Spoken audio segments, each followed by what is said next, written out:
Estem vivint un moment històric sense precedents a la nostra democràcia. La indignació s'ha transformat en esperança de canviar el que tant ens indigna.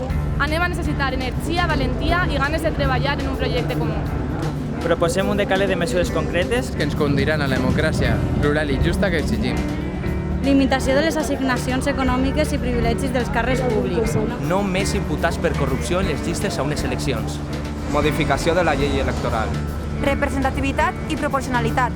Acabant amb el bipartidisme. No a la barrera del 5%, la més alta de tot l'Estat.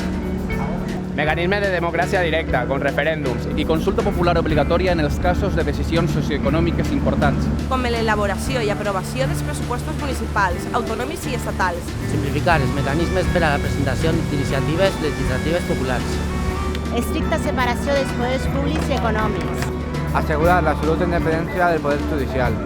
Consideració com a béns d'utilitat pública els serveis com l'energia, les xarxes de comunicació, l'alimentació, els transports i la banca.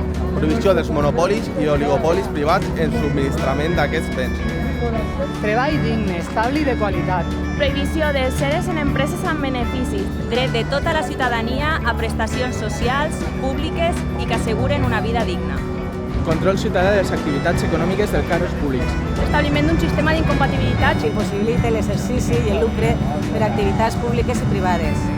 Establiment d'un sistema fiscal progressiu.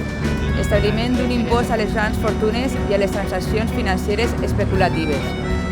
Control ciutadà de les pràctiques de les entitats bancàries.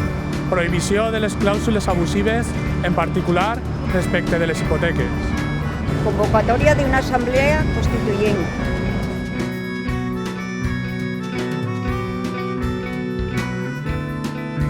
Però nosaltres no tenim pressa, perquè el temps és nostre. Tenim paciència perquè sabem que això va créixer. Tenim paciència perquè no tenim por.